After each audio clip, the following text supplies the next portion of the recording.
Assalamualaikum warahmatullahi wabarakatuh. Saya Titan Sauki Hidayat. Bersama teman saya Anggi Setiawan, saya akan mempresentasikan tentang mobile computing.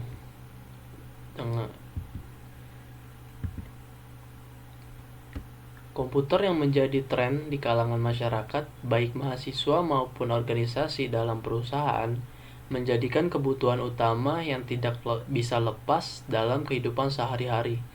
Perkembangan teknologi yang menjadikan komputer menjadi perkembangan mampu menyediakan berbagai fasilitas yang dapat memberikan godaan terbesar bagi masyarakat untuk memiliki, mulai dari PC ataupun smartphone.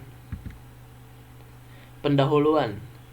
Saat ini komputer hampir dapat dijumpai di setiap kantor pemerintahan, perusahaan, sekolah, atau bahkan rumah tangga.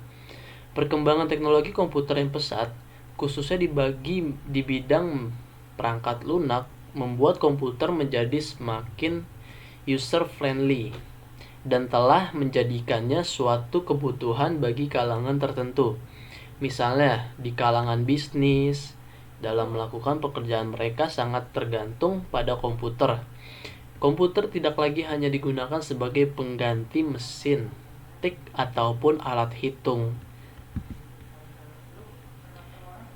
Dalam waktu ke waktu, teknologi selalu mengalami perkembangan yang sangat cepat. Seiring dengan pola kebutuhan manusia yang meningkat, menginginkan teknologi dapat membantu permasalahan setiap individu ataupun organisasi. Komputer sekarang ini memiliki banyak bentukan yang terjadi karena kemajuan teknologi saat ini. Salah satu contohnya kita akan dipertemukan dengan kata mobile computing. Mobile computing. Apa itu mobile computing? Mobile computing adalah seperangkat benda atau teknologi secanggih komputer yang dapat melakukan komunikasi walaupun user atau pengguna alat tersebut melakukan perpindahan. Itu yang disebut dengan mobile computing. Perkembangan mobile computing yang terjadi dalam kehidupan teknologi yang terjadi saat ini yaitu adalah personal computer. Sejarah ini dimulai dengan terciptanya device atau hardware komputer, khususnya personal komputer atau yang disebut dengan PC. Saat itu PC berawal dari perkembangan dari komputer besar berubah menjadi personal komputer yang menjadi lebih kecil. Stylenya atau ditemukan chip prosesor pada tahun 1980. LAN, WAN atau network. Setelah komputer diciptakan, para pakar berpikir untuk menggabungkan satu komputer dengan yang lainnya. Ini diawal dengan diciptakannya sebuah jaringan internet di dunia. Setelah itu diciptakannya jaringan komputer lokal atau yang disebut dengan LAN. Jaringan ini memungkinkan komputer dalam satu lingkup terhubung dengan kabel satu sama lain. Kemudian LAN semakin berkembang menjadi WLAN atau disebut dengan wireless LAN, yaitu sama dengan seperti LAN tapi tanpa menggunakan kabel. Hubungan seperti ini dapat dilakukan dalam suatu area yang terdapat hotspot. Laptop, handphone, dan alat komunikasi lainnya. Seiring dengan perkembangan zaman, komputer diciptakan untuk memenuhi kebutuhan manusia. Komputer pun dibuat makin kecil ukurannya dengan kemampuan yang sama. Dengan kemampuan desktop, sampai saat ini komputer portable atau laptop masih menjadi alat favorit karena mampu menyimpan kecanggihan dalam ukuran kecil, kompak, dan mudah dibawa kemana-mana. Begitu dengan telepon. Semakin meningkatnya kebutuhan manusia dalam hal komunikasi, maka telepon pun dibuat portable agar mudah dibawa kemana-mana. Sama juga dengan laptop, telepon pun dibuat menjadi portable dengan diciptakannya handphone. Mobile computing. Setelah semua alat komunikasi kelompok seperti pager, handphone, laptop, maupun sejenisnya tercipta, maka diciptakanlah sebuah hubungan yang memungkinkan penggunaannya untuk melakukan komunikasi saat melakukan perpindahan. Jika sebelumnya kita hanya dapat melakukan hubungan koneksi saat kita diam atau sedang dalam jaringan LAN, maka teknologi ini menjadi paradigma baru dalam melakukan koneksi. Teknologi ini memungkinkan untuk melakukan distribusi data walau kita sedang berpindah dari jaringan satu ke jaringan lainnya. Contohnya, pada saat kita melakukan transaksi dengan bank, kita harus melakukan login. Transaksi dengan transfer, kemudian kita menerima laporan. Walaupun pada saat kita berkendaraan, ini dapat dilakukan karena kita melakukan koneksi dengan jaringan yang berbeda, tanpa memutus jaringan koneksi itu sendiri. Push email.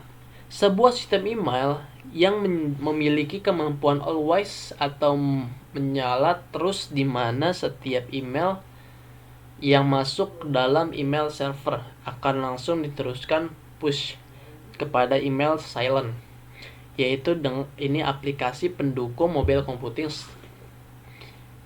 Yang dimaksud dengan email silent sendiri adalah aplikasi email baik yang ada dalam PDA, smartphone, ataupun yang ada di dalam PC.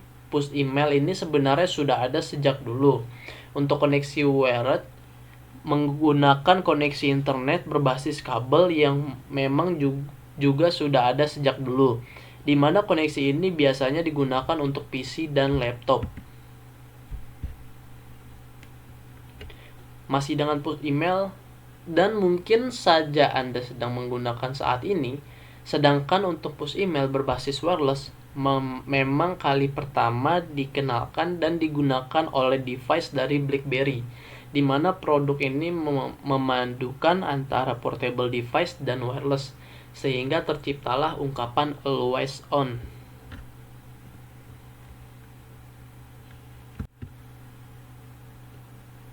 BlackBerry adalah perangkat genggaman nirkabel yang memiliki kemampuan layanan push email, telepon seluler, SMS, fax email, internet, menjelajah internet, dan berbagai kemampuan nirkabel lainnya. BlackBerry adalah device yang sama dengan handphone lain, bisa menjalankan fungsi dasar untuk telepon dan SMS. Yang membedakan hanyalah operating system pada handphone BlackBerry merupakan operating system OS berbasis Java buatan RIM. Vendor BlackBerry pertama kali diperkenalkan pada tahun 1997 oleh perusahaan Kanada. Melanjutkan penjelasan dari teman saya, Titan. BlackBerry Research in Motion atau RIM didirikan oleh seorang imigran Yunani di kota Waterloo, Kanada. Keunggulan BlackBerry adalah mempunyai penampilan yang sangat bersahabat dan bisa selalu terhubung. Jadi dimanapun Anda bisa selalu mengakses email, saat ini Facebook, dan blogging. Lalu ada Taxi Dispatch. Taxi Dispatch adalah sebuah sistem yang menghubungkan antara mobil taksi, operator atau server, dan calon penumpang. Taxi Dispatch dapat memungkinkan server dapat mengetahui posisi calon penumpang dengan cepat dan mengirimkan datanya kepada 5 supir terdekat. Hal ini mengurangi waktu yang diperlukan dalam berkomunikasi antara server dan sopir taksi, tidak perlu menunggu terlalu lama. Lalu ada mobile banking. Ini adalah sebuah cara untuk konsumen melakukan transaksi banking dengan menggunakan cellphone atau device mobile lain. Metode ini sangat populer dan sangat cocok untuk seorang yang sangat sibuk. Proses ini juga sering disebut sebagai m-banking atau SMS banking. Jumlah banking yang Anda lakukan di cellphone Anda bervariasi tergantung pada institusi banking yang Anda gunakan. Beberapa bank menyediakan opsi dari text alert yang mengirimkan pesan kepada cellphone Anda dan memperingatkan Anda akan aktivitas pada akun Anda seperti deposit, withdraw, dan ATM atau kredit card yang telah digunakan. Aktivitas tersebut adalah tipe yang paling dasar dari mobile banking. Tipe mobile banking yang lebih terlibat membolehkan user untuk menggunakan login ke dalam akun dari sebuah cellphone dan kemudian menggunakan cellphone untuk melakukan pembayaran, memeriksa saldo, mentransfer uang antar akun, menghentikan pembayaran pada sebuah cek, menerima sebuah PIN baru, atau melihat statement bulanan di sekitar transaksi lain. Tipe dari m-banking ini lebih nyaman untuk konsumen dibandingkan harus pergi ke bank, login dari komputer, atau membuat panggilan telepon. Tetapi salah satu kelemahan yang paling diperhatikan oleh hampir setiap pengguna adalah masalah keamanan dari mobile banking. Berikut adalah alat-alat yang bisa dikatakan sebagai mobile computing, cenderung portable dan mudah untuk dibawa kemana saja, yaitu ada tablet PC, internet tablet, PDA, ultra mobile PC, lalu ada smartphone. Smartphone sendiri mempunyai pengertian adalah telepon genggam yang mempunyai kemampuan tingkat tinggi, terkadang dengan fungsi yang menyerupai komputer. Walaupun mobile computing adalah teknologi yang sudah maju, namun teknologi ini juga mempunyai keterbatasan dan risiko jika tidak digunakan dalam situasi yang benar. Contoh dari beberapa smartphone adalah BlackBerry, iPhone, dan Android. Salah satu smartphone yang mampu memiliki fitur yang sangat lengkap adalah Android, di mana Android ini memberikan banyak kenyamanan dan kemudahan bagi para pemakainya. Apalagi Android ini sedang menjadi trend center dalam teknologi tahun ini. Android adalah sebuah operating system untuk perangkat mobile yang dibuat oleh Google berdasarkan modifikasi dari kernel Linux. Kelebihannya yaitu open source bagi para programming mania bisa dengan mudah membuat aplikasi berbasis Android. Lalu ada multitasking, ponsel Android juga bisa menjalankan berbagai aplikasi. Itu artinya bisa browsing dan mendengarkan lagu dalam waktu yang bersamaan. Notifikasi, baik itu dari SMS, Twitter, Facebook, email, semuanya bernotifikasi di layar utama. Jadi semua notifikasi mirip, ada pesan masuk, semua pemberitahuan akan kamu ketahui dalam satu layar. Pada layar utama Android terdapat widget yang memudahkan kita mengakses aplikasi Android, bukan cuma berupa shortcut, tetapi beberapa widget bisa melakukan sesuatu yang keren seperti menampilkan status terbaru dari Facebook dan Twitter atau melihat cuaca. Lalu ada Android Market, di dalamnya terdapat puluhan ribu aplikasi yang bisa kita download, baik itu bebas, biaya, atau berbayar. Kelemahannya yaitu koneksi internet. Sebenarnya koneksi internet bisa dimatikan, namun jika dimatikan, itu artinya kita tidak dapat menikmati fasilitas Android seperti notifikasi sosial media maupun email. Di setiap aplikasi hampir selalu muncul iklan, kecuali aplikasi bawaan Androidnya sendiri seperti Facebook dan Twitter. Lalu ada mahal. Untuk Android yang berseri Froyo, harganya memang mahal, jadi OS Android mahal, bukan itu penyebabnya. Namun OS Android membutuhkan perangkat yang mampu untuk menjalankan, sehingga mau tidak mau hardware-nya harus yang bagus.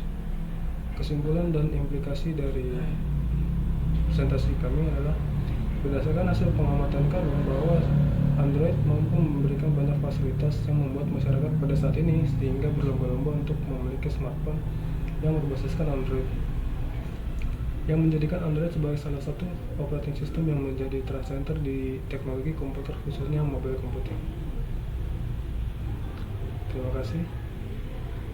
Sekian penjelasan dan uraian dari kelompok kami. Assalamualaikum warahmatullahi wabarakatuh.